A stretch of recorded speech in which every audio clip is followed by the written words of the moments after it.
Hey guys, welcome to this portfolio live stream. Tonight we are on, give me 1 second. We are on episode 57 of these chilled live streams. Tonight we're going to be looking at some portfolios. So if you have a portfolio and you want to show it or want me to have a look at it and also show it online on this live stream, then head over to the top of the chat on YouTube and you'll see a Discord link. Add it into the art portfolio section and I'll take a look at that and let me know in the chat as well when it comes up. Before we get started though, I'm just going to share with you the membership video. Here we are, and we'll be back in 1 minute. So, you want to join my membership? Gotcha. Sign it. By joining, you won't only unlock members-only content,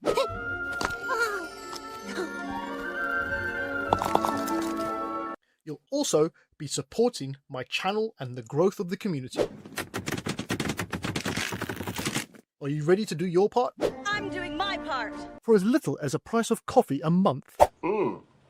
God damn, Jimmy. This some serious gourmet shit. You'll be able to access all past live streams and get exclusive members-only content.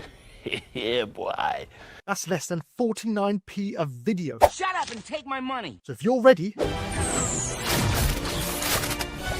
join now and become part of this 3D journey. Where we're going, we don't need roads.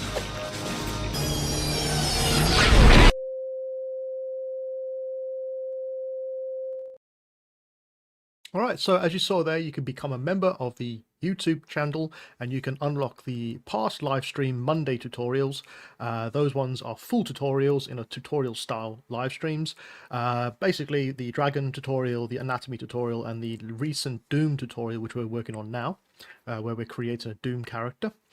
You can also become a tier 3 member on Patreon and unlock even more videos. So at the moment they are, well, they've got exclusive ZBrush tutorial on how to sculpt a velociraptor from Jurassic Park from beginning to end. Great for beginners and experienced artists, and it's also look good in your portfolio. And they're also currently working on the golem tutorial, where they're actually sculpting a golem inside a ZBrush using hard surface techniques as well as some organic techniques. And I'll kind of run you through the sort of elements of how to work with hard surface techniques inside a ZBrush.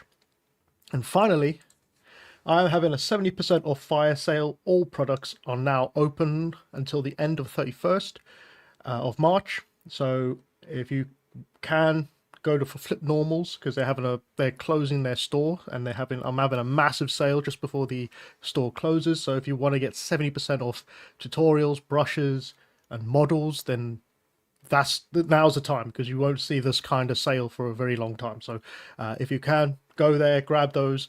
Again, fire sale until the end of the month, and the links should be in the description box below. It's automatically 70% off at the checkout, so go grab that now. I'll make sure to keep bugging you people about this sale at some point during the night. So yeah. Right, so this is let me just get the comments up first. All right, cool. So this is a portfolio live stream, and I'm going to just quickly put the music on in the background. Right. Yeah, portfolio live stream. If you have a portfolio you want me to review tonight, then just add it to the Discord channel, and then once you've done that, come over to the YouTube channel and put it in the comments section so I can actually see that you've done it, and then I'll review it for you. Because my mouse is going all crazy. Right. So until then, I'm just going to chill out. We're going to carry on with this sort of fish creature that we were starting quite a while ago, and yeah, just do some more sculpting on this. So if you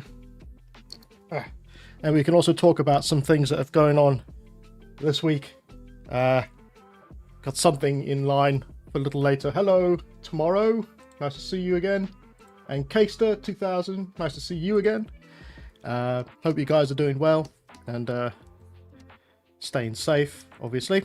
So, where were we with this guy? Oh yeah, we're going to do some claws. Let's put some claws on his fingers. Just fix the hands for this time. Okay. Come over here. Yeah, so busy week. Hope everyone's staying safe. Everybody's staying healthy and safe as well. And working hard on their own projects.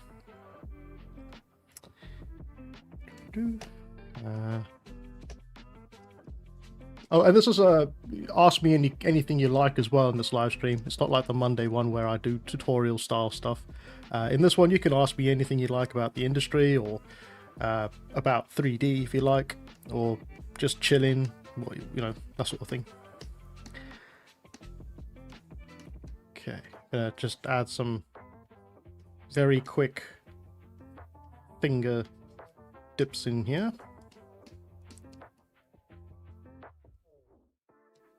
I think I'll leave that one there. Oh, Kater says, just got back from seeing Project Hail Mary in the cinemas. Would definitely recommend. Yeah, I've been hearing a lot of good things about that Project Hail Mary. You know what really, what actually hooked me to wanting to see that film was the trailer. It was an Oasis, I think it was Oasis song that they played. I could be wrong, could be another band, but they had that particular song on one of the trailers, and I tell you that it was a supernova in the sky. I can't remember, but it had that one really hooking music to the trailer, and it just, yeah, that hooked me. But no, I haven't been able to see it yet, but I have heard some good things about it. There was a lot of practical effects, I think. I think they used for the creature, they used as much practical as they could, I believe. I could be wrong.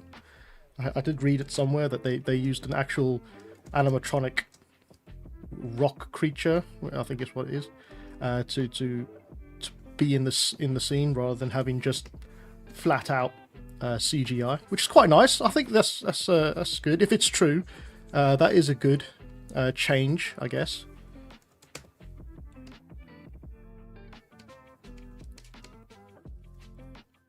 So, yeah, definitely want to see it though when I have a sort of time to go see it. Very busy at the moment doing other things. Like I say, I've got a book cover that I'm working on, so I don't have time to do anything fun. And then I got my actual job as well, and then YouTube. So yeah, it's really busy at the moment. But I hope everyone else is, you know, as busy as I am. Just because the end of the world is near doesn't mean we have to finish being busy, you know. Kesa says, yeah, it was really cool. Quite original idea too. Yeah, I think isn't it based on a book, I believe, which is, you know, what most films are. You know what? I think we're starting to come to a period in films, in Hollywood films, where because we've had the slop that's been thrown into our faces for a while now, you know, like remakes, reboots, like Disney's remakes, reboots, and all that sort of thing. And it's been going on for like the past 10 years, I believe. Since 2016, they kind of started to just make reboots and play it safe, right? Instead of finding a book or an author of a book that they like and then making the film adaptation for it. So I think if the Hail Mary is a massive success, it could be the era of sort of book adaptations again, you know. And I'm not talking about the book adaptations that have already been adapted. I'm talking about brand new adaptations of films. And I think that's what Hollywood needs to do. They need to stop playing it safe with Marvel films and reboots, and just get in there, find a book which is completely new and authentic and original, and just go for it, you know. Casey says, I find a lot of other films are a little bit samey, but this one felt fresh. Yeah, exactly. Well, speaking of which, last night, or was it yesterday? I think it was yesterday, last night, our time in England.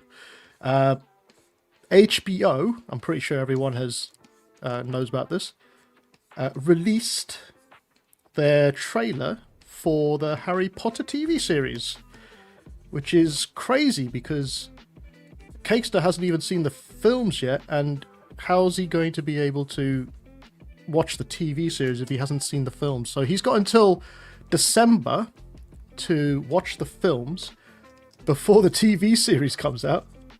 Otherwise, he's going to be watching the new stuff instead of watching the good old stuff. Actually, I have got the trailer here. I was going to show the trailer. One second. Let's show the trailer, actually. Well, I'm going to put the trailer on, guys, for Harry Potter HBO. Of course, it's going to be, you know, I'm going to be tagged in it, and yeah, well, I'm going to be demonetized for this live stream, but I don't care. I don't make money off these live streams anyway. So let's go and let's check out this HBO Harry Potter.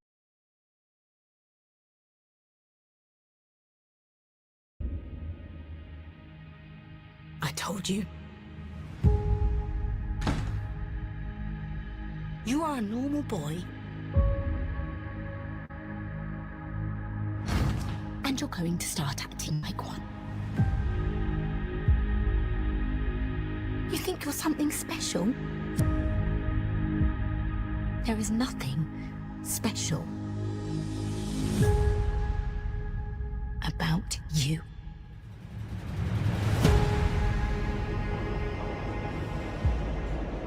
I've always wanted to know about my parents. Your parents were the kindest, bravest people I ever met. They were funny and clever. And they stood up for what they believed was right. The next time I see you, we'll be in Hogwarts.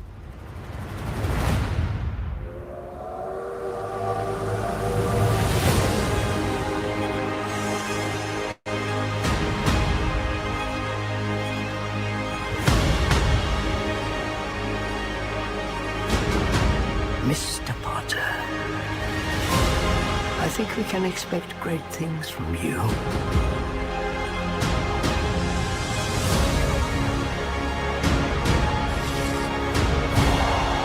Let's see who you are.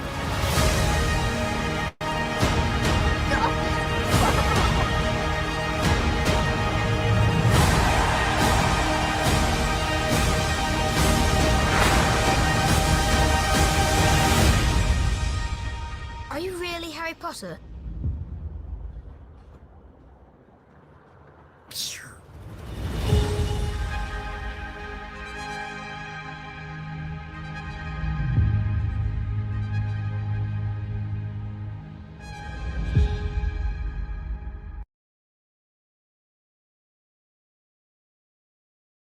Was interesting.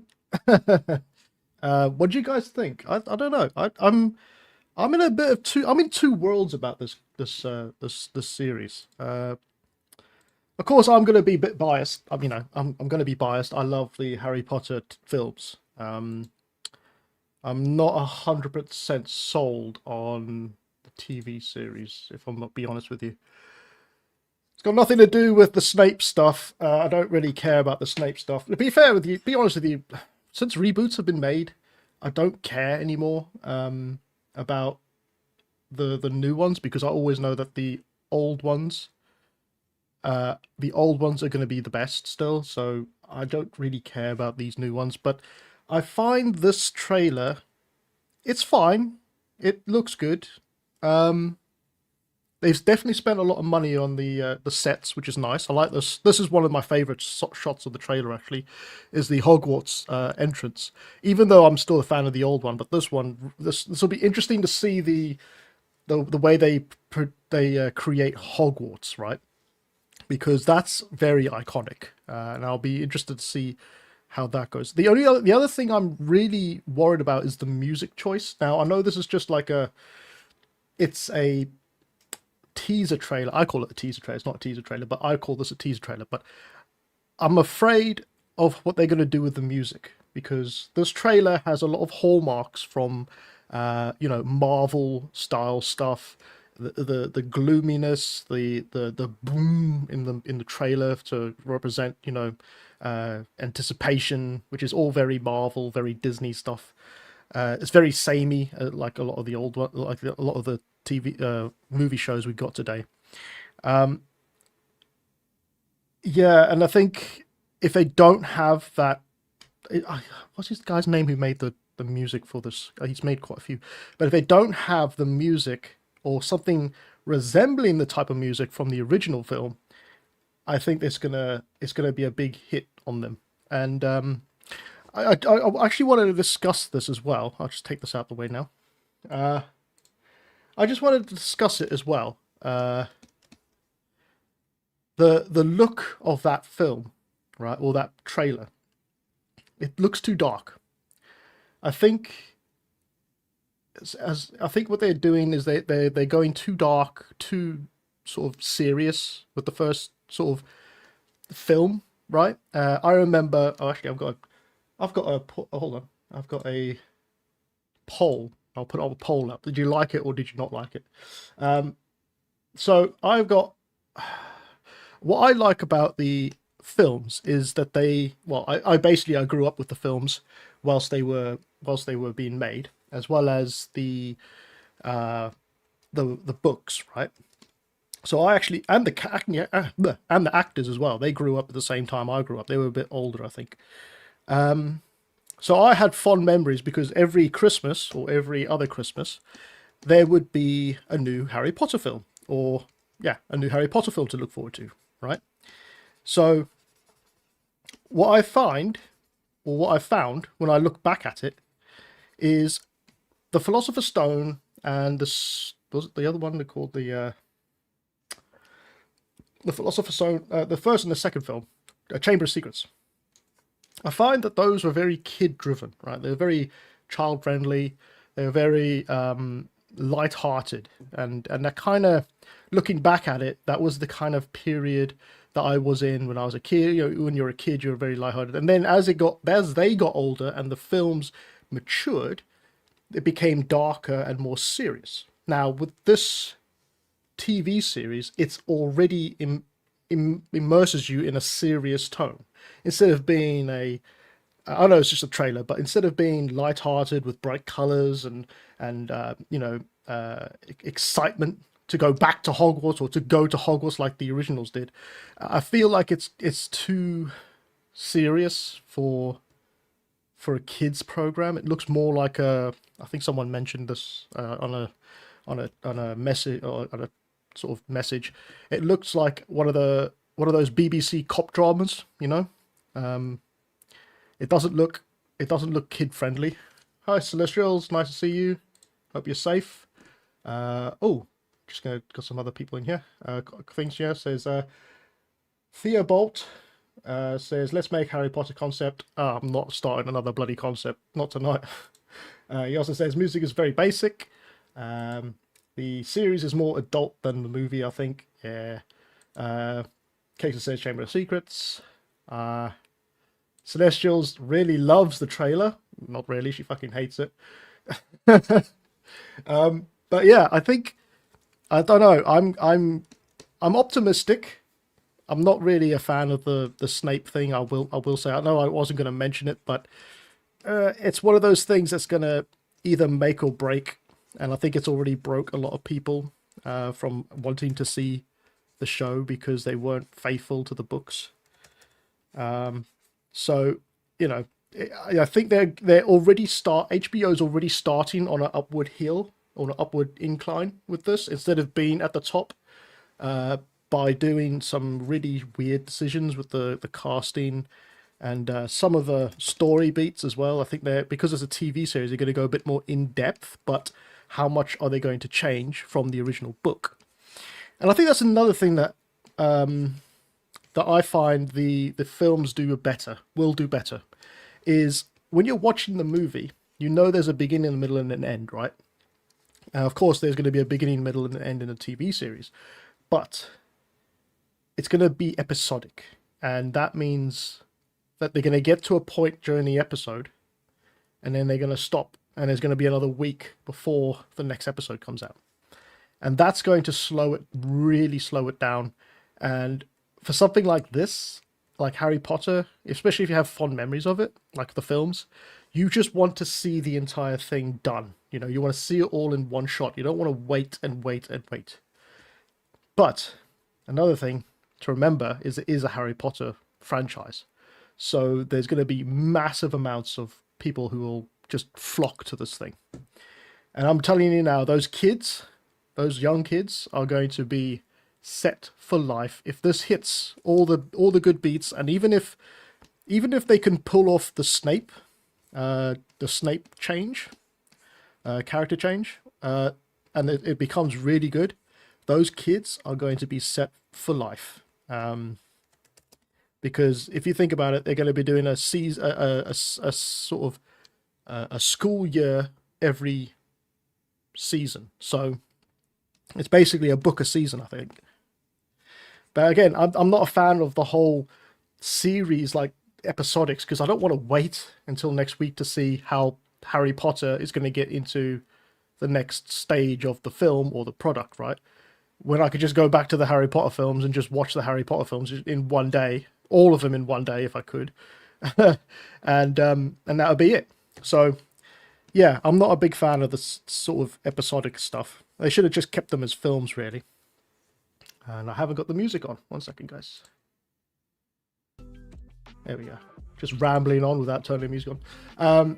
Cakester says, I love the film so much that I haven't even bothered watching. Yeah. I told you, you've got a time limit now. You're on borrowed time, my friend. You got until Christmas to watch the old ones before the new ones come out. They made Harry's father into a... Yes, I did think about that, because in the original film and in the books, Severus Snape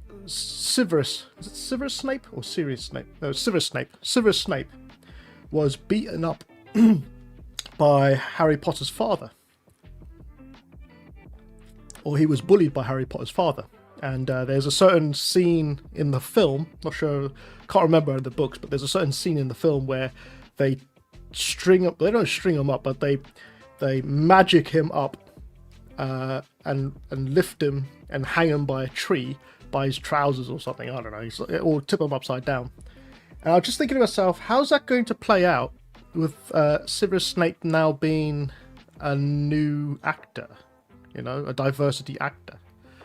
How's that going to play out? Because it's going to be I think it's going to be a tongue-in-cheek thing. I think they're really going to go with the whole racism. I think it's going to go for a racism thing, to be fair. They can't not do that with today's society. They're just going to go with it. And then that's going to be the point. But, you know, that's going to be the point where it's going to be like, yeah, I'm done. I'm out. But just remember, that particular scene is not until the 5th book or the 5th film. So there's going to be 5 seasons of anticipation for that scene to see what they do with it, and how they approach it, right? And as soon, I think it's gonna. I honestly, I think it's going to be like Game of Thrones. I think it's going to end like Game of Thrones. It's going to be. I think it's going to go really well for the first 2 books, maybe 3 books, but then as soon as it gets to the book 5, and we see the flashback of Severus Snape being bullied by white people. Or white boys and stuff. I think that's when it's going to start to go downhill. I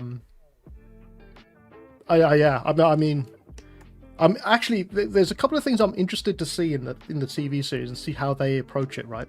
And one of them is Voldemort, because I was not impressed with the Voldemort from the films. Even though I love the films, I wasn't impressed by his design.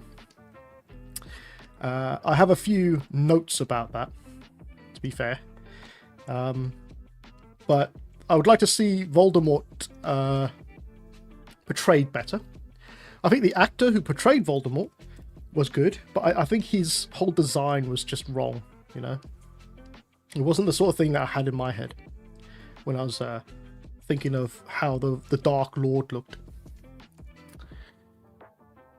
Casey says, this is why I wait for all the episodes to come out and then watch a series. Yeah, sure. Pull the other leg. Theobald, I'm just going to call you Theobald, sorry mate, says Snape is my favourite character, so I'm not very happy, not very hyped by the new one. Yeah, it's fair enough. I think that everyone's doing that. Celestial says, I'd prefer if they made new series about James, Sirius, Lupin's school days, or Tom Riddle's rise as the Dark Lord. Yeah, you see, that's us. You know what? I agree. I think that is the way they should have gone, because they already went really far back with Fantastic Beasts, right? And that was a lot of shit. But anyway, they already went as far back as Fantastic Beasts during World War II, or just before World War II or something. And they did that, and I think that worked quite nicely. The first film, the last two films were shit, but the idea of it worked quite nice. I think they could have gone back to, because they already have Hogwarts Legacy, right? So why not make the Hogwarts Legacy film with new characters, with following the storyline of Hogwarts Legacy, instead of rebooting something that is beloved by everyone, you know? Theobot says, Game of Thrones books was not finished. Harry Potter series is complete. That's true. That is true. So they they shouldn't really fuck it up, right? They should be able to follow the book. But we don't know. It all depends on the ratings and, you know, if it's interesting to people. So we'll see. But they got a very big hill to climb now. He also says, what was your vision of Voldemort design? Oh, okay. Well, I'll tell you in a minute. 1 second. I think Theobald is pronounced T-Bow. T-Bow. Oh, T-Bow. Okay. Yeah, sorry, T-Bow. I'll call you T-Bow. Yeah, so my vision of Snape, of Voldemort, sorry, was it was actually very close to the one that in the film, but instead of having a normal tongue, because I think in the book he has a forked tongue, and his eyes, I think his eyes, just at the beginning, just at the point in the fourth film where he was coming back to life, he had that shot where he was holding his head, right? And his eyes, they opened up and they were like a milky white with slits, or yellow with slits. If he had slits instead of pupils for eyes, that would have been much better. And I think he should have wore a hood over his head for the majority of the time, because you know, I think he looked a bit silly wearing no hood. So for the majority of the time he was on screen. Yeah, I think the nose was fine, but I think it was the majority of it was the eyes. The eyes needed to be yellow with slits, like snake eyes. More like snake eyes. I think I might do that one day, actually. Maybe during the Christmas period when the Harry Potter series comes out, I'll do a Voldemort sort of portfolio, a Voldemort portrait. That's the one. I'll sculpt it inside a ZBrush, and then render it inside of Photoshop or whatever. But yeah, what about you guys? What do you guys? I mean, I know what some of you say. You like it, you don't like it, you do like it. Yeah, just very interesting to. I tell you what, it's a hell of a lot better than Moana was. Did you guys see that one? That is another film that just never needed to be made. I watched the trailer for that one, and The Rock is not good, mate. It's not good. And the problem with that one as well is that the animated film is not that old, so it's still fresh in everyone's mind. It's not like a Snow White or Cinderella or Beauty and the Beast, which are very old Disney films or Disney animations. It's relatively new, and they literally just had Moana 2 come out, so it's like it hasn't had time to sort of become a what do you call it, a classic, and now they're just they just announced the Moana Moana live action film, and it looked fucking awful. I think the worst part was just the worst part was just The Rock, to be fair. That hair, that wig he's wearing, it was just bad. They shouldn't have done that. They should have made a better wig. It looked like it just looked like something out of a 90s what do you call it, like a 90s TV ad for Head and Shoulders or something, you know. Oh, fucking awful.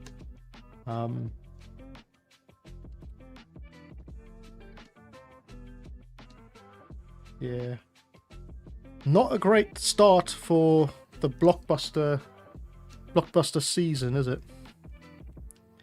Coming up to summertime is blockbuster time. Although, funny enough, there was a good trailer, I think. One of the trailers that is probably going to be the best trailer, and probably the best film as well, to come out this summer, will be the Spider-Man films. The Spider-Man new trailer. Have anyone saw that one? Special says, well, I hope they'd add parts from books that were missed in the movies, like Poltergeist and Female Elf. She played an important role, Hermione's efforts to protect house elves. Yeah, actually, I didn't realize there was a female elf. I can't remember the female elf. Is that in... Because I think I skipped the fourth book, which is the Goblet of Fire. I always meant to read that one, but I never did. The Poltergeist, yeah, I hope they bring in Peeves, because he's a really good character, and hopefully they'll be able to cram a lot more of the books into the TV series. But there'll always be that niggle in the back of your head that, you know, it's made for modern audience instead of the original. Well, I mean, you can't have the original fan base all the time, can you? But it's always made for modern audience, so there's always going to be that hint of bullshit that they put into films and TV shows these days. But yeah, I do agree. You know, if it's going to be a TV series, they need to cram it with as much as they can. Casey says, listening to you rant about films is honestly... Dude, I could go on for fucking ever. It's because I feel like films have really been a big part in my life. I remember when Shrek came out, the first film came out, I watched that thing when I was young, like over and over again. I watched it so much that I wore out the VHS. That's how fucking old I am. The VHS of Shrek, right? And I could literally repeat word for word every single line of dialogue from Shrek. And that's kind of the thing that I have. I guess I don't know if I have something wrong with me, but it's the sort of thing that it's the obsession. I have a very big obsession for things, so I will sit there and watch Harry Potter from 1 to 7. Right, this is when I was in high school and I was doing my. I was in college. I was doing my art degree, my art class in college. And I had to do like written work and stuff like that, but I would stick Harry Potter on in the background and just have it on. And I think I watched the fourth Harry Potter film 4 times in one night, just listening to it in the background as I worked. So I have a really big obsession for stuff like that, and it can be good, but it can also be a bit of a detriment to my life, because I'll just get hooked on one thing for too long. That's probably why I don't play that many video games, because I would just literally be doing that and not be doing anything else. Oh, by the way, if you guys have a portfolio you want me to read or look into, this is a portfolio live stream. It's not a chilled live stream. So if you have a portfolio you want me to share with the internet or with this live stream, and see what your portfolio is like, and if you have any questions about your portfolio, then please add your portfolio, and I'll take a look into it. There's a Discord. There should be a pinned Discord link to the Discord channel. If you stick it in the art portfolio section, that would be great. Theobald, I'm just going to call you Theobald. Theobald, have you seen the movie Killer from David Fincher? I want to make the portrait of the principal character. I have not seen that. I'm going to look it up quick. Hold on. Killer by David Fincher. Oh yeah, I've seen that. Yeah, that was a brilliant film. I think that was on Netflix or was on Amazon. I can't remember. It's one of the two. There's one scene in that film because he's an assassin, right? Like a hired hitman, a proper hired hitman. This film is like what a realistic hired hitman would be like. And there's this one scene where he's scoping out a target and he's literally in this hotel for a couple of days just waiting for the perfect opportune moment to kill his target, right? Fucking brilliant. I think it was Fassbender, weren't it? Michael is it yeah, Fassbender. Can't remember his first name. He was great. He was absolutely great. Slasher says, I think I'm in need to rewatch HP movies. Yeah, you and me both. She says, what do you think about upcoming Mandalorian movie? I'll tell you what I think about the Mandalorian, okay? Hey, Master Splinter, nice to see you again. I'll tell you what I think about the Mandalorian. I think the Mandalorian was a good first season when John Farrow? Is it John Farrow? Yeah, John Farrow. John Farrow? Farrow. Yeah, fucking names. When he was the one in charge of it, right? Because it was taking Star Wars back to a new within a new direction, completely away from the original films and original ideas. And it was all about a bounty hunter that was out to be a bounty hunter. And how he never took his helmet off. Brilliant. Absolutely brilliant. It was just his story, right? It was completely different to everything else. And then obviously it became a massive hit, right? So because Disney, at the beginning, Disney was like, this is never going to be good, but we need to give Jon Favreau something because we have really promised him something since he did the work on the Jungle Book. They decided to give him a Star Wars Star Wars license to work on. And so he wanted to make the Mandalorian, and he had some help from George Lucas, I think, on the side, for that. Anyway, they saw that it was a massive hit, and then they decided to get involved, and then they completely fucked up everything in seasons 2 and 3. I didn't watch 2 and 3. I think I watched a bit of 2, but I never watched the rest of it, and I think it became slop near the end. But the first season was great. Now the film, I think the film looks more like a season another season of Mandalorian, which they just put into a film instead of making it a film. I'm not interested that much, to be fair, with the whole Star Wars franchise. I think it just needs to go and rest for a while, and just not be disturbed. Because I think there's been too many flops with the Star Wars franchise, and I think it just needs to go underground, to be fair. Master Splitter says, do you find it hard to get things you work on added to your ArtStation? Like it breaks up your flow, or is it just me? I don't think so. I think things on ArtStation are fine. Could just be your internet connection, maybe. But I don't really have an issue with ArtStation that much. Theobald says, if you want review my last work, Vampire Hand, it would be so nice. Yeah, sure. If you put that in the Discord, the link in the Discord channel, I think it's pinned at the top. I will definitely do that.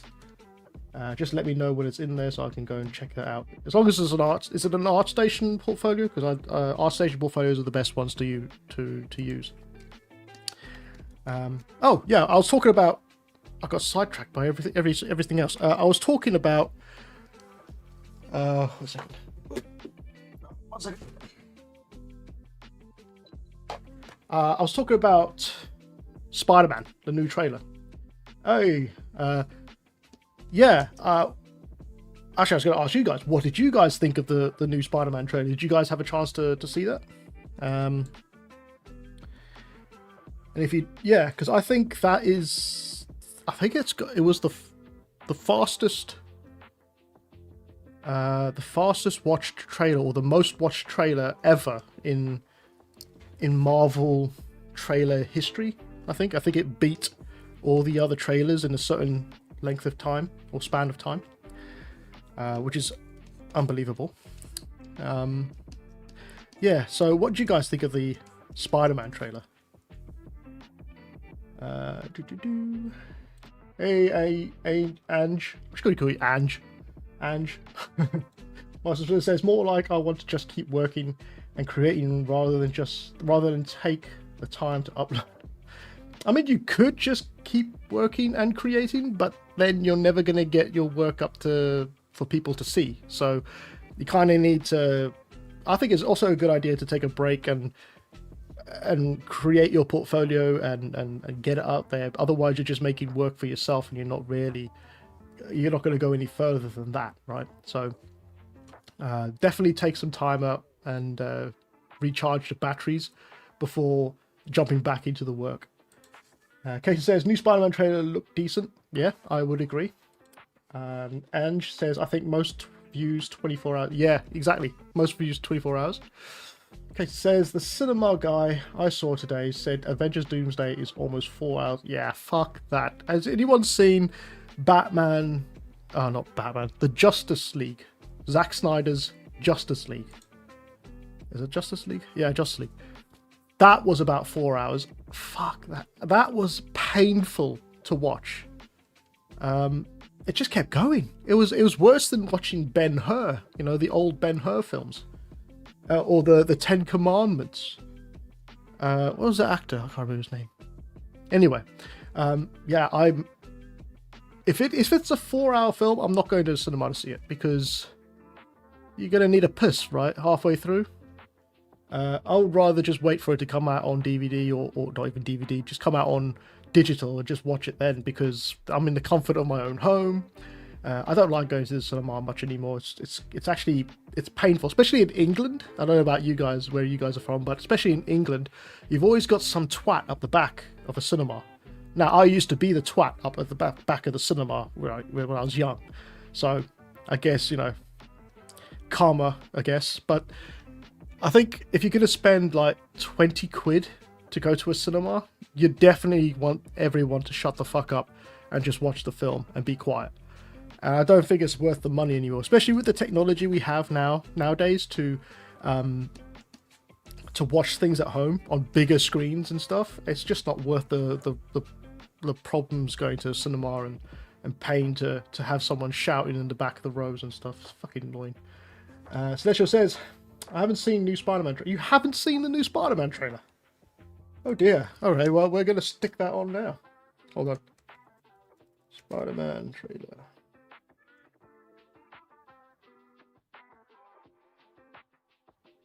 Oh, there's some AI ones that just annoys the shit out of me. Trailers on here about Spider-Man. 1 second. Let me get the... So let's just put the trailer on for Spider-Man, because Celestials hasn't seen it yet.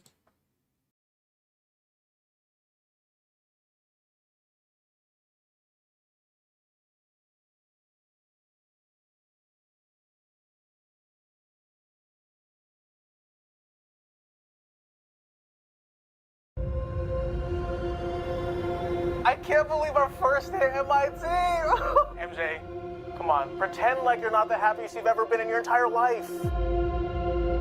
I can't. Ah, I knew it!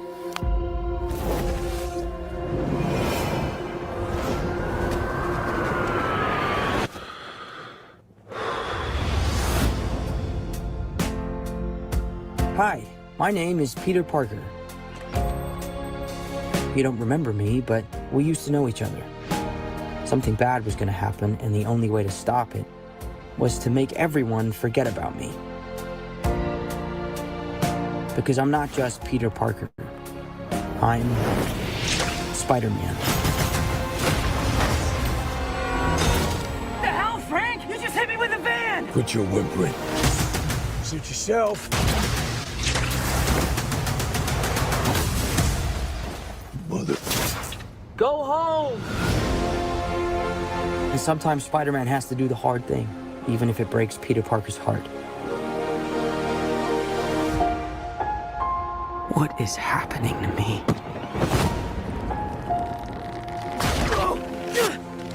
Oh, God.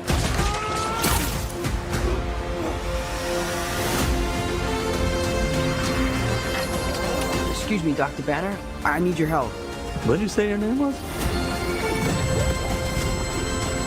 If DNA is mutating, it would be enormously dangerous. Spiders have 3 life cycles. When between cycles, it can leave the spider vulnerable to threats. We are faced with a danger that we can't control. One we can't even see. Stay out of my way. You're losing it, kid. And for those spiders who make it through, it amounts to a kind of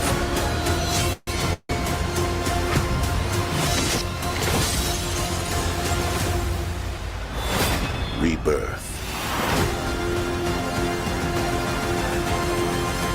Nice flowers. Oh, they're, a housewarming gift. I'm MJ. I'm just a neighbor from across the hall. Friendly neighbor.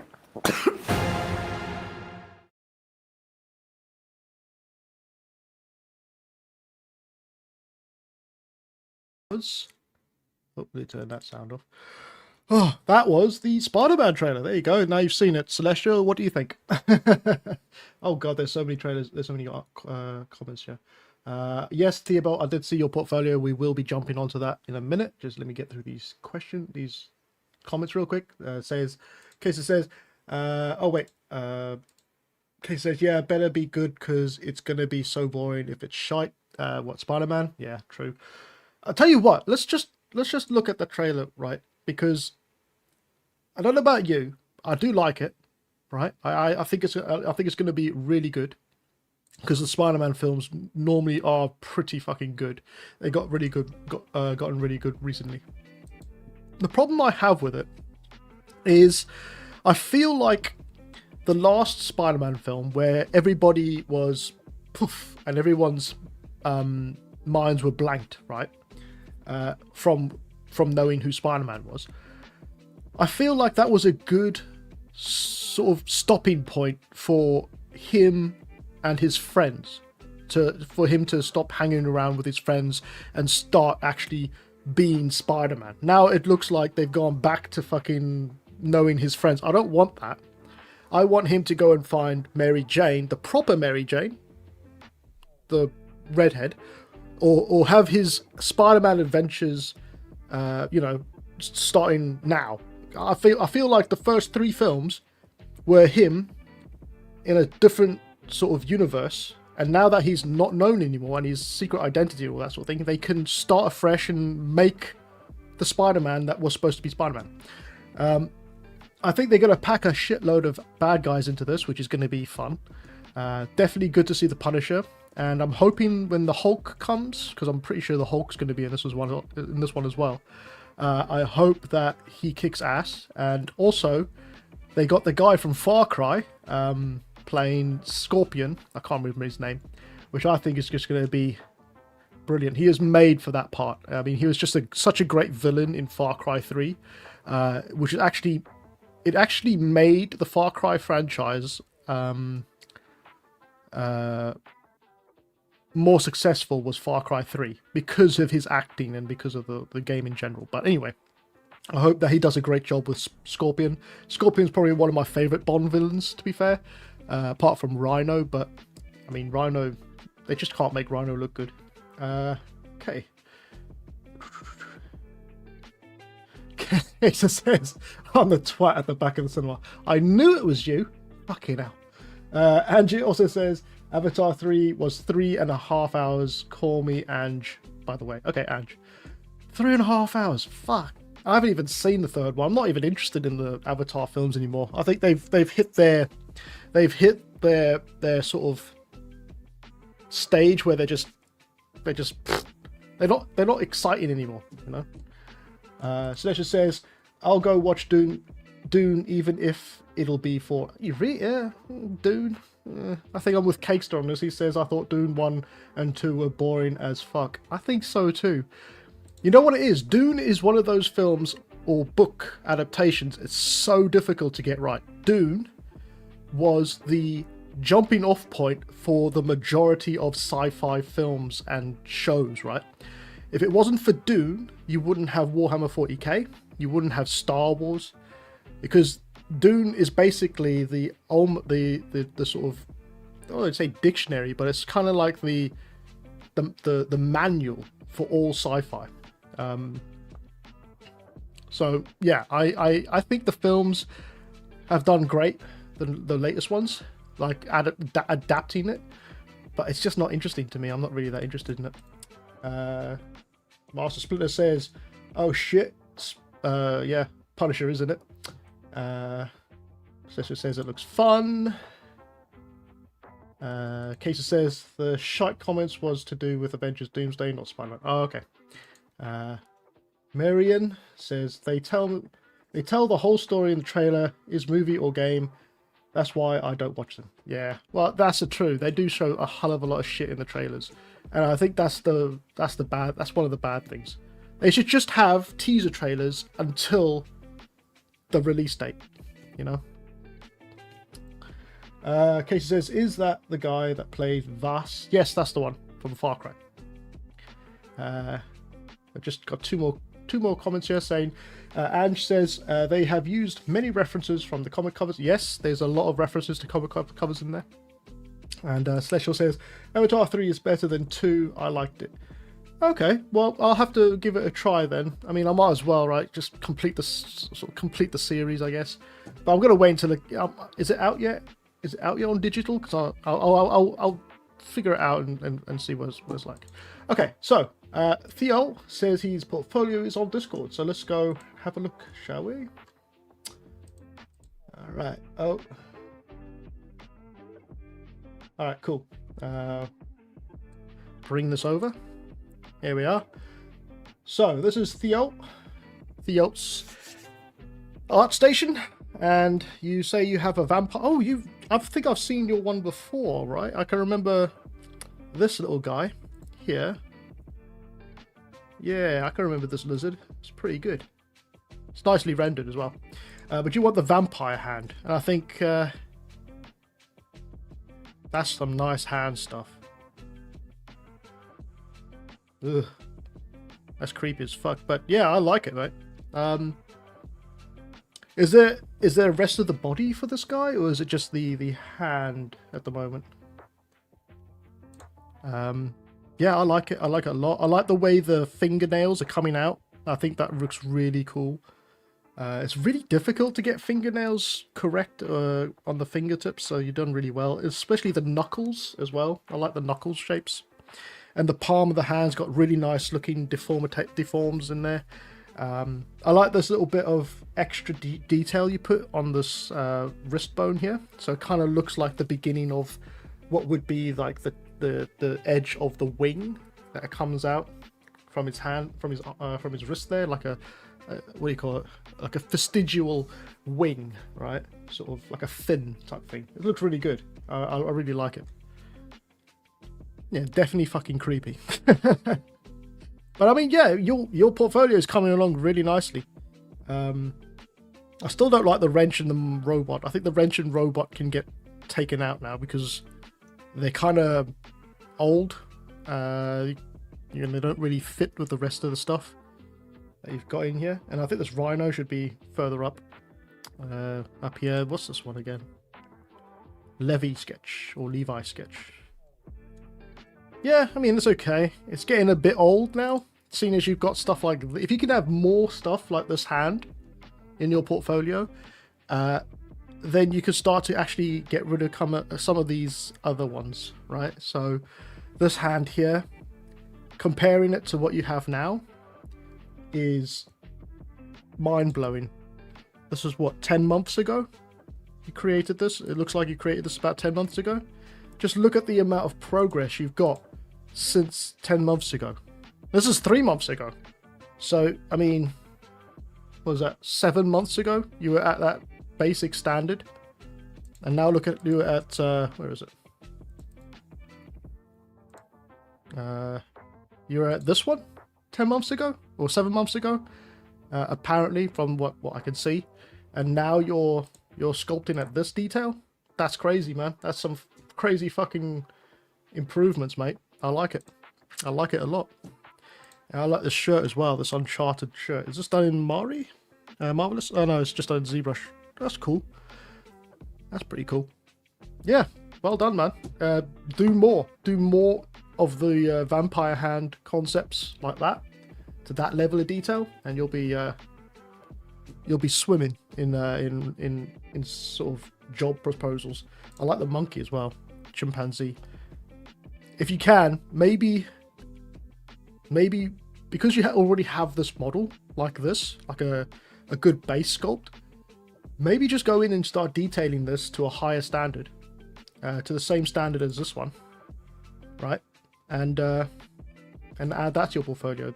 I know it's enticing to do new ones, like new creatures and new sculpts, but sometimes if you've got something that you have in your portfolio you think you could do a better job of, and it's already got a base there, then why not just vamp that one up before moving on to something else? But I do like it, and thank you for sharing. I hope you you know, I hope you get some more of these ones in, because this one here is brilliant. Cool. Let me just check.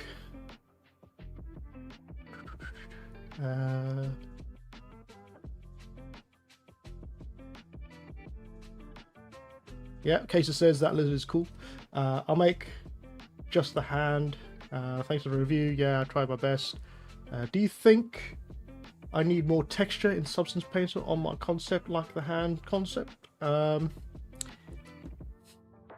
difficult. It's a difficult one, because you do need some stuff from Substance Painter. Maybe, here's the thing, why not take the hand, put some really basic UVs on it, chuck it into Substance, and put some textures on it. Like, try that instead. Because you already have the hand with a really good, decent sculpt on it. Maybe just take it one step further into Substance.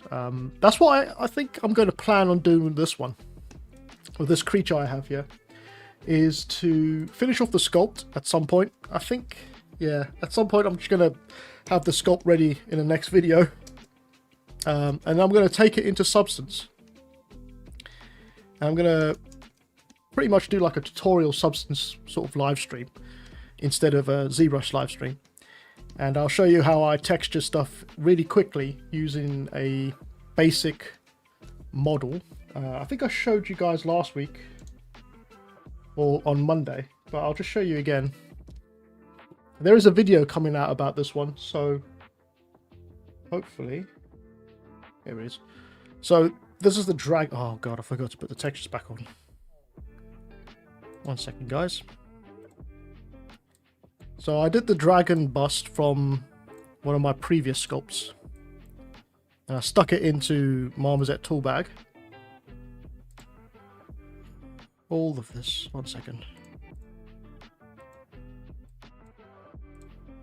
I took it into Substance Painter and did some texture work on it. And I didn't use a what do you call it?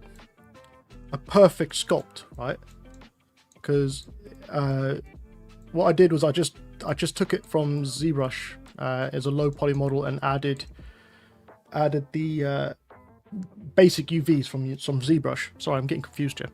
And then I just went into Substance Painter and threw on some textures and then chucked it into Marmoset tool bag and then rendered it out. Now, it's perfectly fine for you to do that this way, because as long as you know how to low poly sculpt, like retopo your model, and you have some projects in your portfolio where you can show that you can retopo something really well, then there's nothing wrong with just using a Z-remeshed model with UVs to throw onto your model and take it in substance and do some texturing techniques and skills and render a really nice image for your portfolio. There's nothing wrong with doing that, because you can, you can say that you know how to UV map and retopo, but this is more of a practice on how to texture and render rather than doing the other stuff. So I don't see any issues. Hold on, the eye's not lit. 1 second. Oops.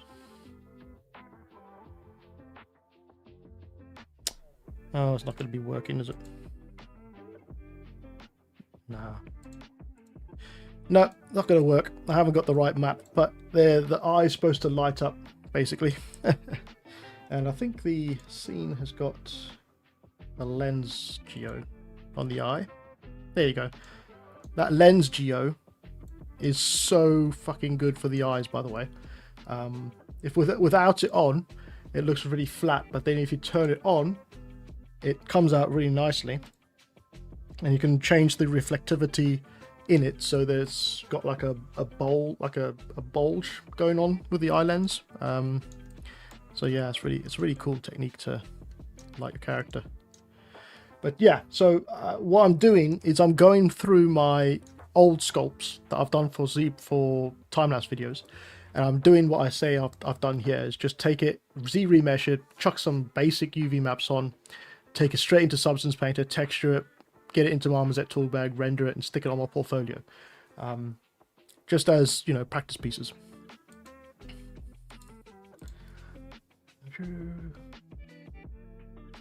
Fearbot says, do you think I need more texture? Oh, I already said that one. Fearbot says, thanks for the advice. And how do you make hair for concept render? So for hair, I normally just go into Photoshop afterwards and paint it in, because hair is such a difficult thing to get right in 3D, and you definitely need to know what you're doing in 3D when you're doing hair. So I kind of just sort of get around it by just doing some hair strands inside Photoshop for conceptual pieces, obviously. Casey says, can you do some streams showing your workflow in Substance and Marmoset? Yeah, definitely. Yeah, when should we do that? Because I definitely want to do that.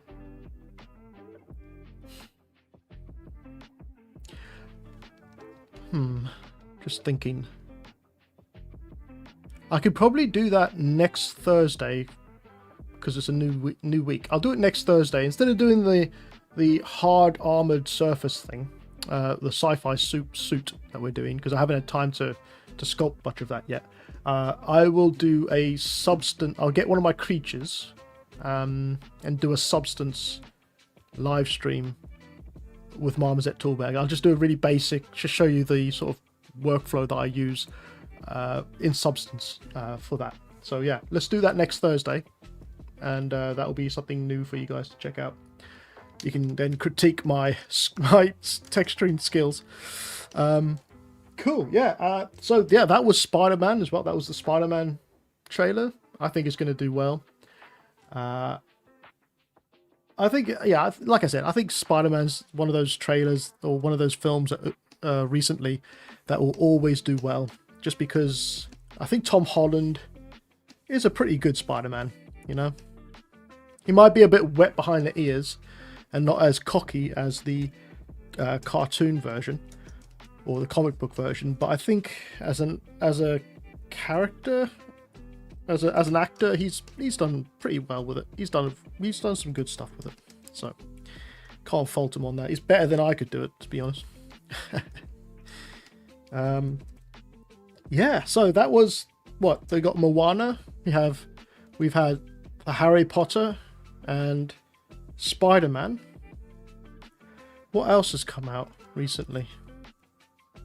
Oh, a little bit of news from the old AI front, because I know you guys fucking love AI or AI news.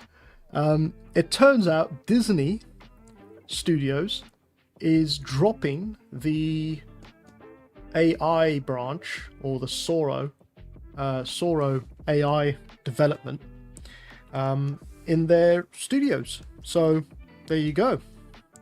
Some happy news, I guess, for those who were a bit afraid, were a bit sort of scared or frightened about the AI revolution. Turns out that Disney have scrapped it, and well, are on the way of scrapping it, and it cost them $1 billion, just fucking crazy. Casey says things like creating realistic scales, material, texture in Substance would be great. You know what? I think I have the perfect model for that, and I will definitely get that in for next Thursday. So yeah, look out for that one. But yeah, the like I said, Disney are starting to roll back on their AI tools, so there might be some light at the end of the tunnel, hopefully. Miriam? Yeah, Miriam. Do you know what happening with Epic layoff plus 1,000 plus people? I don't unfortunately, about Epic stuff. It was just recently, wasn't it? There was a recent thing that they did. You know what? I think it is, actually. This isn't just me. This is just me thinking out loud. I could be wrong, so take it with a pinch of salt. But I think what happened was that these big companies like Google, Epic, YouTube, Facebook, all these major sort of studios or sort of technology studios, or whatever you call them, buildings, jobs. What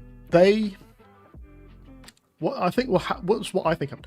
They created AI for their software, and then AI told them that they didn't need so many people to work in the offices, so they relayed that back to the higher management and told them, yeah, you can get rid of 10%, 5%, 2%, or 10,000, 5,000. I think, was it Google laid off 30,000 or something stupid? You can get rid of all these people, it won't matter, because you've got AI, you've got us, and they're pretty much not doing anything in the studios or whatever in the offices. Because I'm pretty sure most of them, because this is just me, tinfoil hat. I should get the fucking tinfoil hat. This is just me thinking out loud.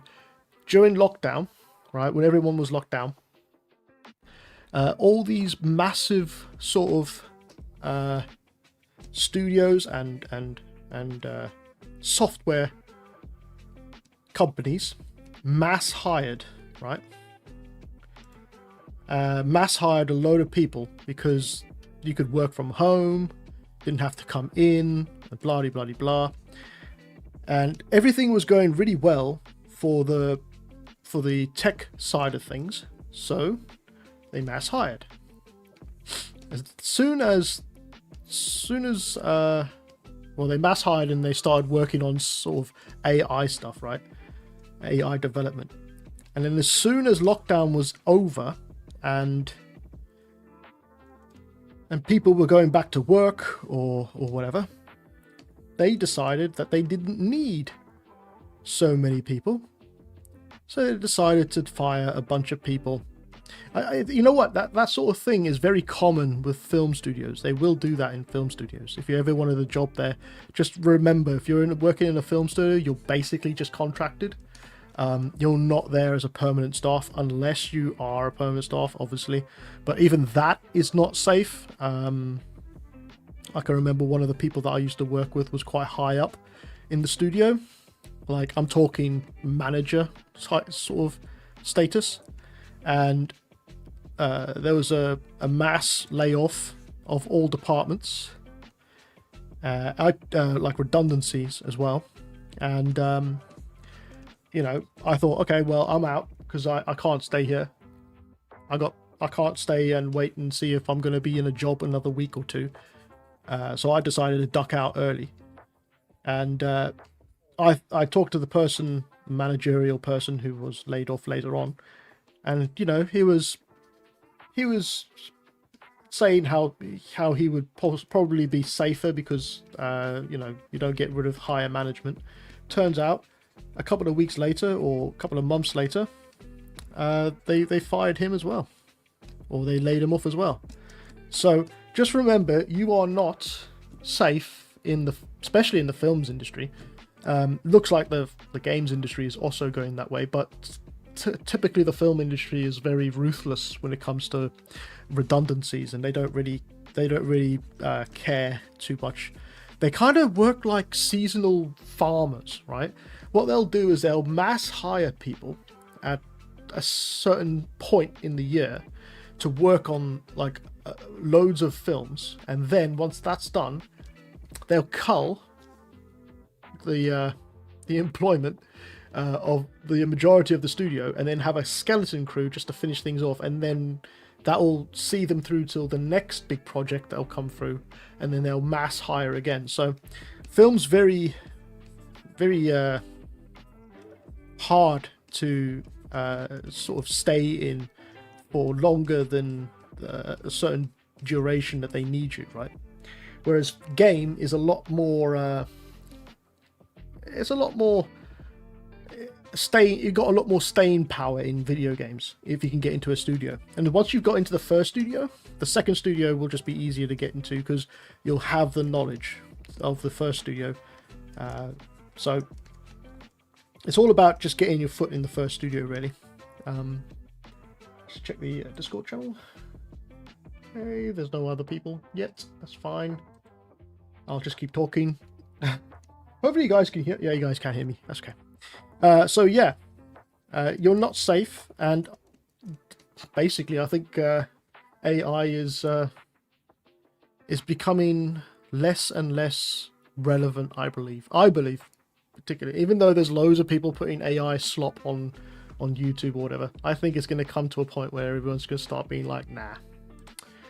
Kate says they probably saw all the AI slop and thought, shit, the internet is going to collapse if we don't sort this out. You know what? I think you're right.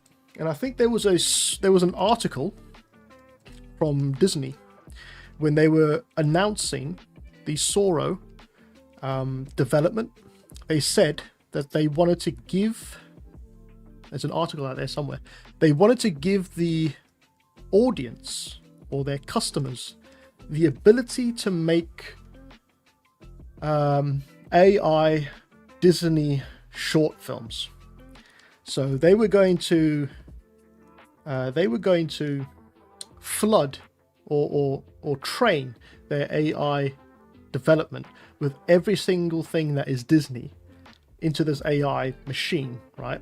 And then give the opportunity for audiences to download Sora and create films themselves using the Disney's AI library. And thank God that they decided to take that away, because that would have just been bad. I mean, the amount of AI Disney AI trailers that I've seen online, which are just hilarious, by the way. Yeah, that would have been a lawsuit, I believe, waiting to happen. Could you imagine seeing, like, I don't know, Woody with a Woody, you know, just because some person's gone onto the AI content creator and decided to do that.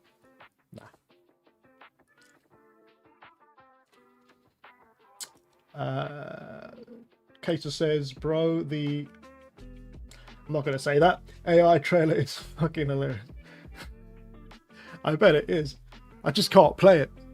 Otherwise, I will get fucking destroyed on YouTube.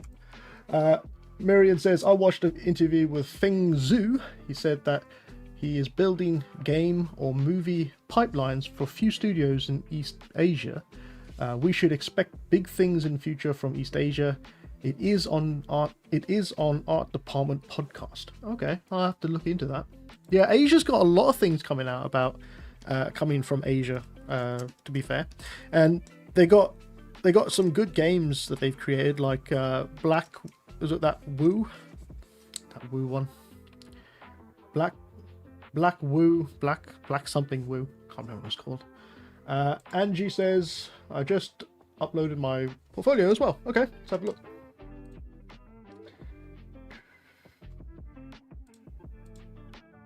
All right.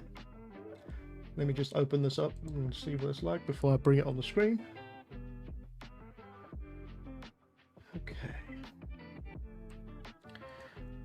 Here we are. We got Anjana.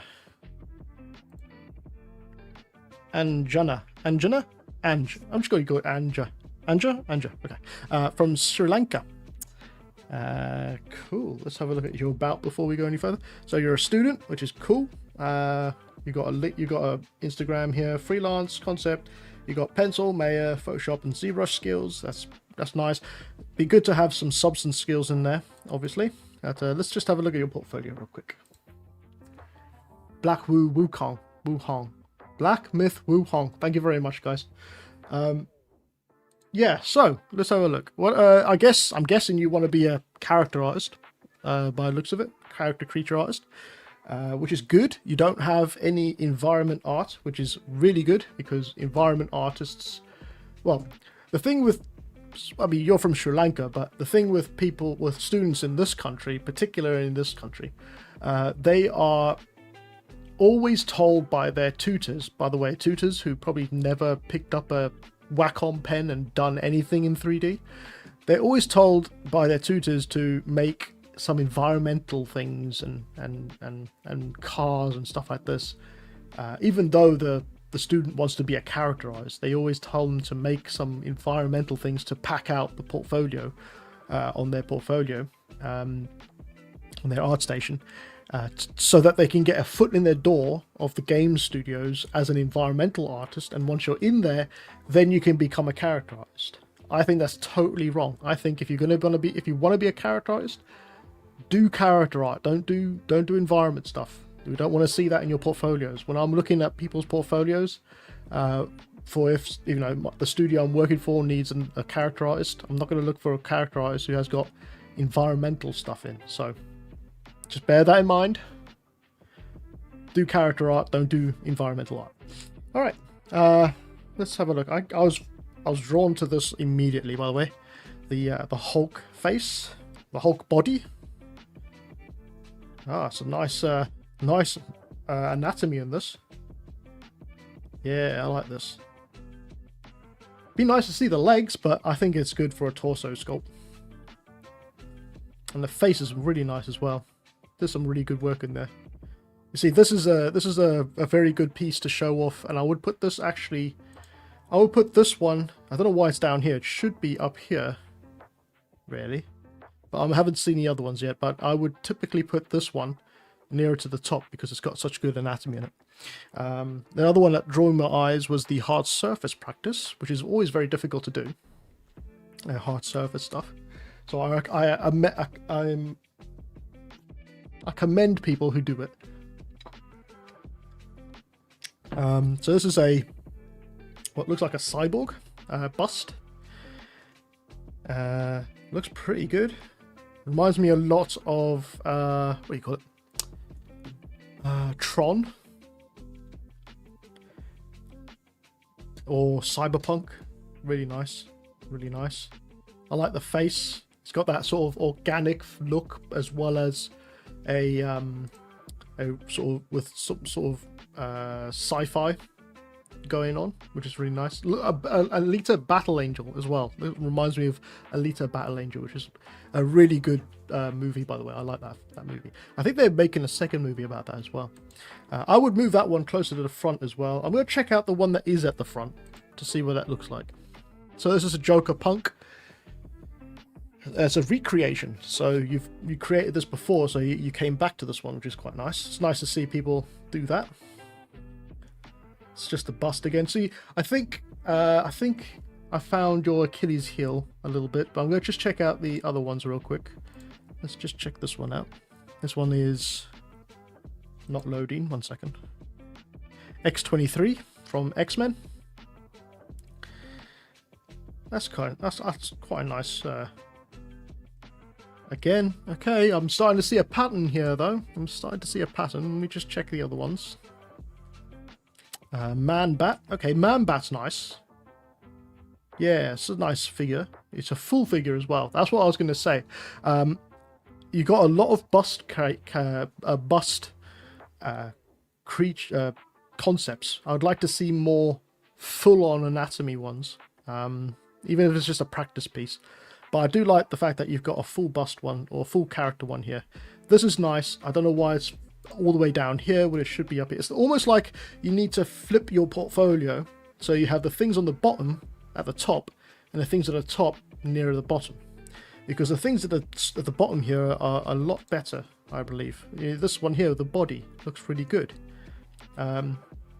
Yeah, don't put the best things at the bottom, put them at the top, because people who look through portfolios when they're trying to find an artist to work in the studios, they will literally have about 5 minutes per portfolio, and if it doesn't scream in their face when they first see it and they have to go looking for things, then it's already going to be someone that might not make it to the next stage of the interview. So make sure your best things are at the top of your portfolio and really in the face, right? Really stand out.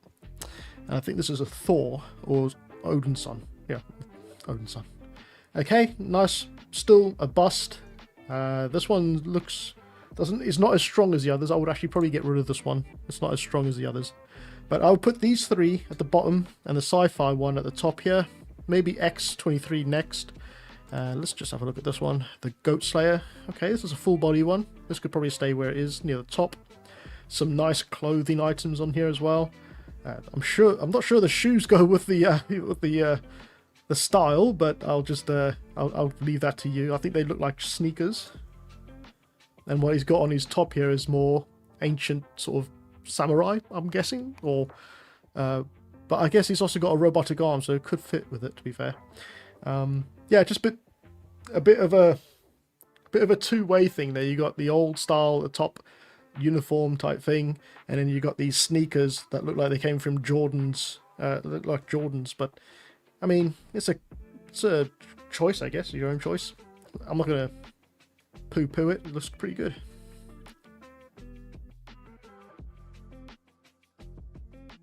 It just stands out a bit more, I guess. I do like the laces, though. I have actually got those laces on my own sneakers in real life. I don't like having laces anymore. I'm lazy. But yeah, no, this is really good. And then you got a concept here. Okay.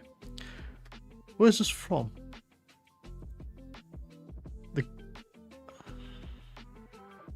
Mahadana. Okay, I can't say that. Sorry. I'm going to stop right there. But no, I like it, guy. I like it, mate.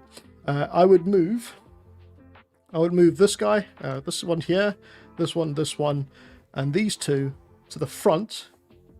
And then the rest of them can just fall back down here. Maybe get rid of Odin's son. He's not really that...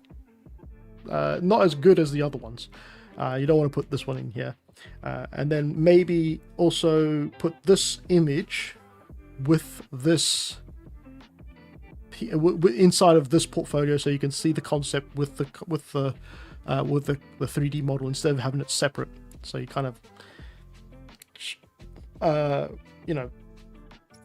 making just cleaning it up, basically. Trying to find words, my head's going crazy here. Just one last look at this one. Oh, this is a short animation. Okay.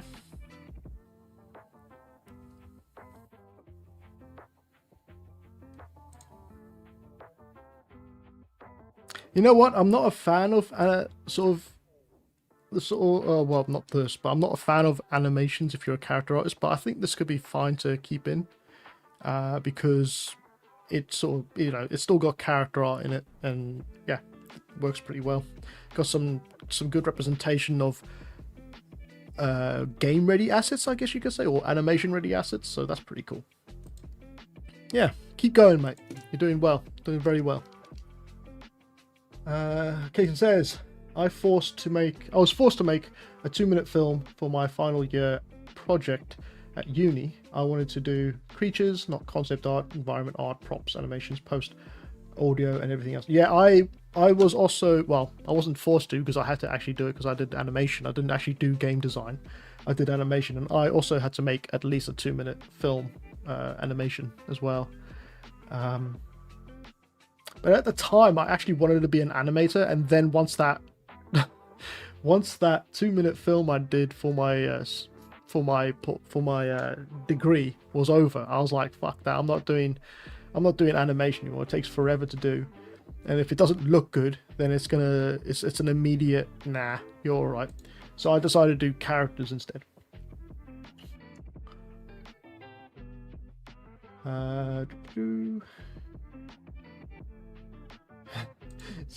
And she says, no need to twist your tongue. He says, thank you so much for the review. No problem, mate. In fact, keep at it, and then maybe in a month or 2 months, or whenever you have any more updates on the last week of every month, I have this portfolio review. So if you want me to see it again, and that goes for everybody else as well, if they want me to see their portfolios and see if they've what they've done to update it or anything like that, then, you know, add it to the Discord channel. Just gonna check if there's anything else. No, there's nothing else in there. Okay, cool. So, what's the time? 1 hour 12. Oh, it's 1 hour 30 minutes. All right, cool. Yeah, so what else can we talk about? Oh, there was some bad news, I guess. Pretty bad news. Not this week, but I guess it was last week. This week as well. We've lost two people, Chuck Norris and the guy who played Xander. I forgot his name. 1 second. I had it on the tip of my tongue. Put that there. Xander.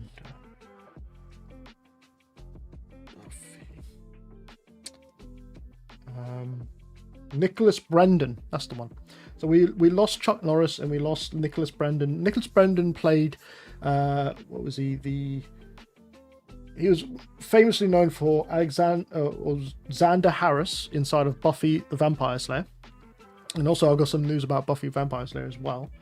But yeah, we lost those two, unfortunately, this week. So that's pretty sad. I mean, Chuck Norris, that's really sad because he was, you know, he was the legend, the legendary action hero. And then Xander, because Xander, or not Xander, Harris, what's his name? I'm really bad with names. What the hell's wrong with me with names? Nicholas Brandon. It's a very sad story of Nicholas Brandon. I don't think he kind of went down a very dark route after his sort of fame from Hollywood, I guess you could say. I haven't really sort of followed him or seen much of him since forever. But apparently he was very heavily into drinking and drugs, and unfortunately it kind of took over him, I guess, and sort of, you know, it's a typical Hollywood thing, I guess. You know, you get fame and fortune, and then all of a sudden you don't find jobs or anything like that, and you start to slip into drugs and alcohol abuse. And yeah, it's a sad situation. He was a nice person. I think he was a nice well, from what I can remember of him, he, you know, from the Buffy show, I really liked him as an actor. I didn't really follow him that much, but I just know that it's sad news when one of your favorite actors from your childhood sort of passes. But yeah, really, really sad. Thanks, Catester. Says you can have a full live stream of you trying to pronounce names. You know what I'm gonna do next time? I'm gonna put the Harry Potter film on, and we're just gonna sit back and watch Harry Potter, so you can actually watch the goddamn film. So it says that's so sad. Yeah, it is really sad. But then, I guess on a lighter note, they decided to cancel the Buffy remake, which is, I think it was the right thing to do. I don't want them, specifically Hollywood, I don't want them rebooting my childhood anymore. I don't want them to, take what was sort of special and then just throw modern day shit all over it and smear it all over, I think there was some leaked scripts from the Buffy show. Let me see if I can find it.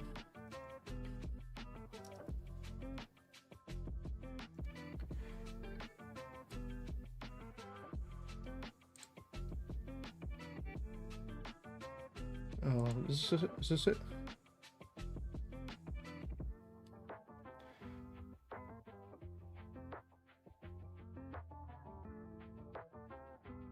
Yeah, there's some leaked script shit on here. It's all crap. It was going to be a massive... The whole Buffy New Sunnydale, I think it's called. I don't know. But apparently it was going to be all, I don't want to sound sexist. It was going to be all woman power and female power, even though Buffy is a female empowerment show. But it was going to go over the top, and it was just going to be all about that. And you know what? I was like, you know what? If you can't respect the product, then it's probably best if it just is never made, maybe. So at least we dodged a bullet with the Buffy show, and that's how I'm going to see it. If you guys don't like that, then that's just my opinion. I think that they need to just stop ruining the 90s childhood, because they should make their own stuff, yeah.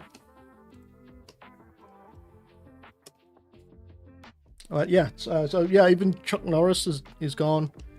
It seems like all the famous people are starting to feel their mortality, I guess you could say. Yeah.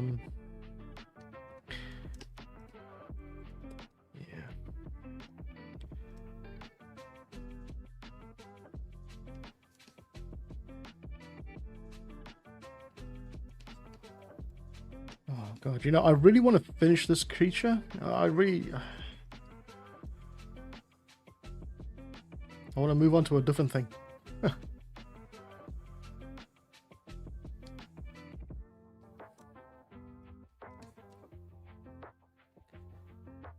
Alright. I think there's something else that I might have missed. I can't remember if I did or not. Any other trailers that I might have missed? Let's have a look and see online. 2026 trailers. Can't even spell properly.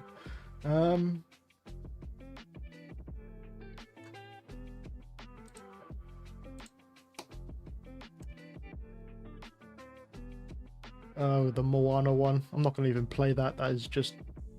oh, horrible. Mortal Kombat, we've seen that one.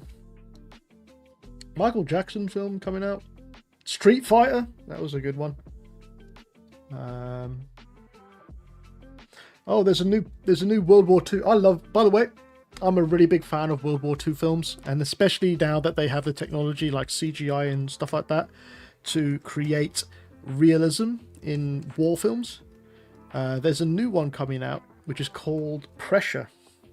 It's by the same director, I guess, I think, or producer as the Darkest Hour, which is one of my favorite wartime films, even though it's set before World War II, I believe. Before World War II, before the Battle of Britain. It was kind of the rise of Winston Churchill. That's the one. The sort of story of Winston Churchill's rise to becoming Prime Minister.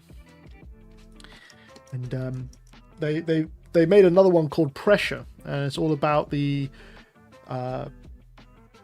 lead up to D-Day. So soon as it's past the Battle of Britain, or Battle for Britain, sorry, and it's at that point where the Allied forces were going to invade Europe, or not invade, but what's that word? Starts with an R. Reclaim, or not revolution. I can't remember. If you guys know the word I'm looking for, it starts with an R. It's not reclaim. It is reclaiming it, but it's something. It's called something else. I can't remember what it is. But yeah, and it's all about the D-Day landing procedures and what they're going to do on the day.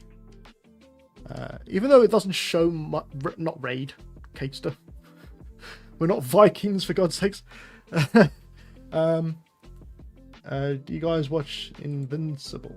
I haven't actually seen that. I've seen it's the cartoon, right? It's like it's kind of like what's it called? The Boys. That's the one. It's kind of like The Boys, right? Invincible. It's kind of like The Boys / One Punch Man, that sort of thing. I've seen it advertised, but I haven't watched it on Amazon yet. Looks interesting, but I haven't had time to watch things, unfortunately. I'm far too busy. I've been watching the what's it called? One Piece Season 2. Quite like it. It's not everybody's cup of tea, I guess, but it is an interest. It's something different to Western slop, even though it is Western made. But it's based on a Eastern anime, so yeah, it's quite good. Theobald says, do you think have a portrait is a good thing in a concept ZBrush artist portfolio for show head skills? Yeah, definitely. Very difficult to do. One of the things I might sort of keep to one side and do, well, this is what I did. I did do some what do you call it, portraits before, but they always came out looking really weird. I'll show you what I mean. I think I've got some in my portfolio. Just move that out of the way. So what I do is, instead of doing like a full-on skin textures and all that sort of thing, I did quick sculpts, right? So these are speed sculpts, like 2-hour sculpts. I know 2 hours are not very speedy, but it's not long to sculpt something. So this is like a 2-hour sculpt. This is a 2-hour sculpt. This is a kind of how I would show it, right? Because it shows it like if you were to, in real life, get a ball of clay and make a head sculpt, right? It's not showing a final piece. It's showing potential for a final piece and your practice skills. So, I mean, this nose is completely wrong, but from the front it looks okay, but from the side it looks awful. I should have actually pulled that out a bit more. But it just shows them that you're practicing. I would do this type of stuff for head sculpts. I mean, you could do animals as well. I did some animals. I think animals are easier to get away with, especially if you're like a beginning artist, to try to sculpt animal heads, because they're just easier to do. So I would probably stick to that, really. Oh no, Master Splinter's going. Well, nice of you to join. I think I'm gonna head off soon as well. My voice is killing me. My head's swimming. It's crazy. I don't know how like live streamers like Asmongold, right? How does he sit there for literally the whole day and talk about stuff that's on the internet? It's fucking. This is like draining, right? This is really draining. Celestial says, One Piece is fun. It is fun, yeah. There was an actor that played a killer in the latest Dexter series. yeah, I guess. What I like about One Piece is they're starting to bring back good-looking females. Now, I know that's going to sound really sexist, but what I mean by that is they're starting to bring back fit, good-looking actresses to play the female parts, right? I think for the last couple of 10 years now or something, they've tried their hardest to stay away from overly showing too much of the female form and stuff like that. You know, like if you go to the first Transformers film, you had Megan Fox and she was just literally just, you know, hanging out of her clothing basically. If you go even a couple of years before that, then you'll see even more of that stuff going on in films to get the male attention in. But then after the 2016 Me Too movement, I think it was, they started to cover up females and make them more masculine and stuff like that. But I think One Piece is going back. It's starting to, you know, go back to that sort of feel of having a strong female, but also being very good looking and attractive, basically, to the male eye. And I guess that's why a lot more men are watching that as well, to be fair. Kesa says, hey Theo, there's a concept artist called Ashley Adams. She's got some good stuff on ArtStation. Her portfolio might inspire. Yeah. Also, yeah. Thank you, Kesa. Yeah. Try to find other artists as well to see what they've got. But yeah, I would try. You see, portraits are so difficult to do, especially as a beginner. I would stick to sort of practice sculpts, 2-hour sculpts, just until you get used to it.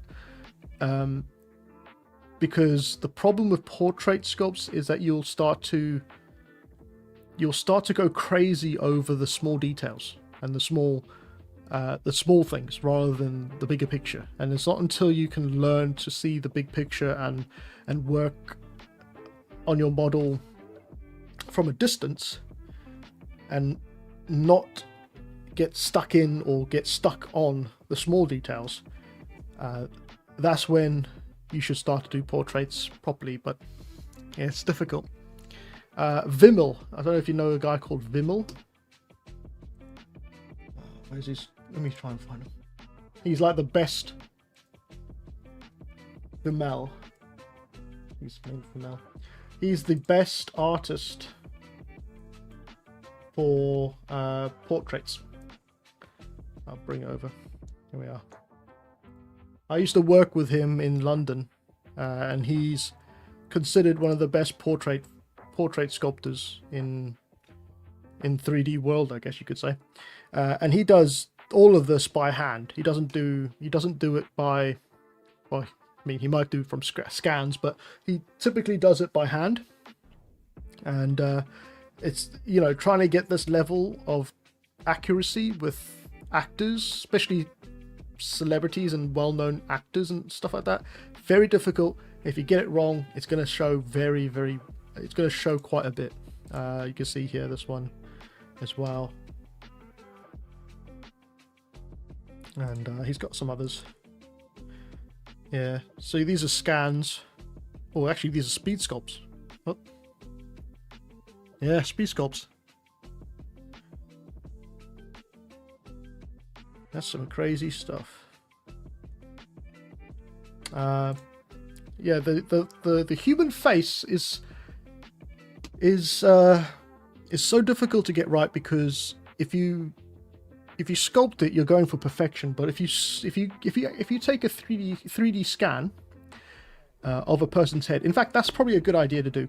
Go to one of these 3D shops online where they've scanned in a person's face or head, and buy that 3D head, or download a free 3D scan head, and just load it into ZBrush and just look at it. and rotate around it and look around it, you'll start to see how weird a human's head is. Because when you see it in real life, you kind of, everyone's got the same sort of head. But when you take away, if you scrape away all of the textures, the hair, the perspective that you're looking at them through, because when you're looking at someone, you automatically try to see symmetry, but when you actually get a scan model in, you'll see there's not much symmetry to the face. It's getting that into a sculpt, which actually makes it more believable. So you can see here this guy, Mikkelsen. This looks like a scan, but it could be a sculpt. I can't be for sure. But yeah, just grabbing a 3D scan head and just looking at the different positions of it and the different what it looks like in a scan rather than in real life will blow your mind. It blows my mind constantly. Like I said, he's very well known for being one of the best facial sculptors in the industry.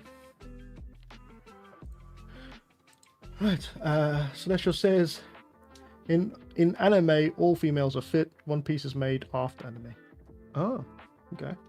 Well, you learn something new every day. Marianne says, heads are crazy and different if you focus on details. Yeah. Exactly, yeah. Alright, cool.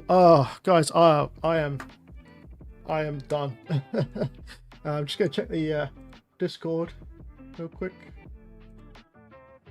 Yeah, doesn't look like there's anything in there. Let's just have a look at the... Let's have a look at the... Oh, what did I put? Oh, the poll. That's the one. Bloody hell. So I put a poll up on YouTube, and it was, do you like the HBO Harry Potter series trailer? Yes, no, cheap and then there was a cheap cash grab. So 25% of you said yes, 50% of you said no, and 25% of you said is a cheap cash grab. I've got to agree with you guys. I think it is a cheap cash grab, and I'm not a fan of it, to be fair. But that's because I have a bias towards the films. Miriam says there are no same looking person like you, and we are millions on this planet. That is true. But there are very similar looking people all around the world.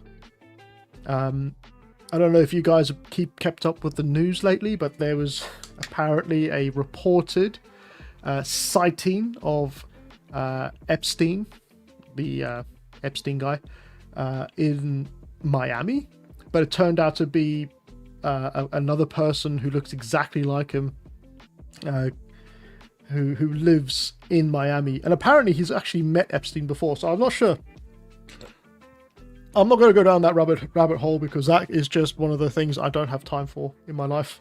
But yeah, there's not someone exactly look the same as you unless you're a twin, but there are people that have similar look to you, I guess.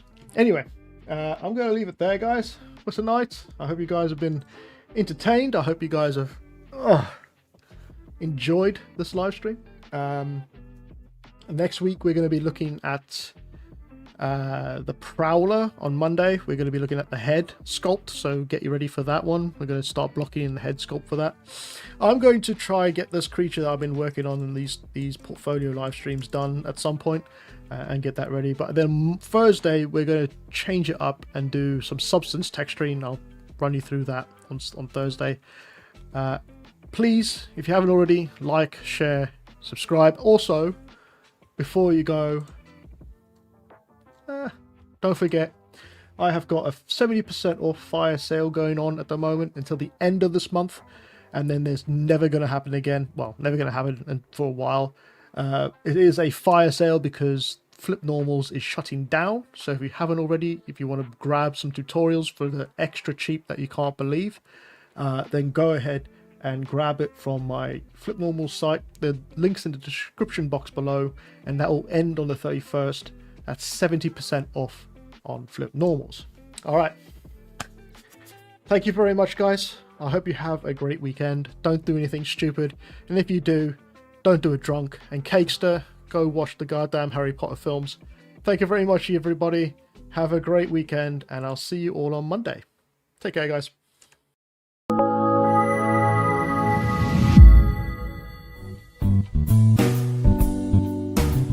Thanks for watching. If you're interested in more exclusive content and want to support my work further, then please check out my Patreon page at MLW_creative for more. Also, view past live streams you might have missed in Tier 3 tutorial support, where I will be archiving future streams moving forward. If you are interested in other full-length tutorials, brushes and models, then check out my online stores for more useful content. I would also like to thank all my subscribers and patrons for supporting me for this long. Again, thanks for watching and stay safe.